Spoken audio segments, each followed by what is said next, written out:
জুলাই গণঅভ্যুত্থানের বর্ষপূর্তি উপলক্ষে জাতীয়তাবাদী মহিলা দলের এই আয়োজন। রাজধানীর শহীদ আবু সাইদ কনভেনশন সেন্টারে সভার মূল বিষয় ছিল ফ্যাসিবাদ বিরোধী আন্দোলনে নারীদের অবদান। অনুষ্ঠানে জুলাই গণঅভ্যুত্থানে শহীদ পরিবারের পাশাপাশি বক্তব্য দেন গেল 17 বছরে যারা হাসিনা সরকারের সময় গুমের শিকার হয়েছেন তাদের পরিবারের সদস্যরাও। বিএনপির ভারপ্রাপ্ত চেয়ারম্যান বলেন, ফ্যাসিবাদ মোকাবেলায় সামনের নির্বাচন অত্যন্ত গুরুত্বপূর্ণ। আগামী জাতীয় নির্বাচন দেশের প্রতিটি নাগরিকের জন্য অত্যন্ত গুরুত্বপূর্ণ। দেশে যাতে আর কোনোভাবেই আর কোনোদিন ফ্যাসিবাদ, উগ্রবাদ, চরমপন্থা মাথা চাড়া দিয়ে উঠতে না পারে, এই ব্যাপারে বিশেষ করে নারী সমাজকে অত্যন্ত সতর্ক এবং সজাগ থাকতে হবে।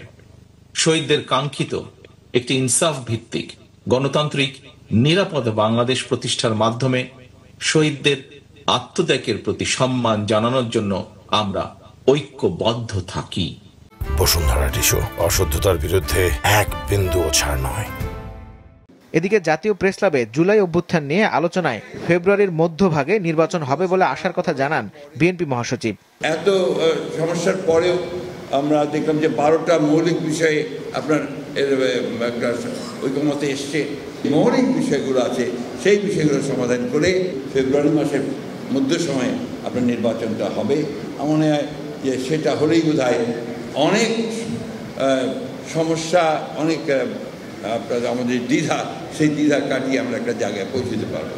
রাজনৈতিক দলগুলোর মধ্যে কাদা ছোড়াছুড়ি হলেও তার একটি সীমা থাকা দরকার বলেও মনে করেন মির্জা ফখরুল ইসলাম আলমগীর। বড় বড় হাতুড়ি দিয়ে গাড়িটাকে মাহমুদ কমল, মাছরাঙা সংবাদ, ঢাকা।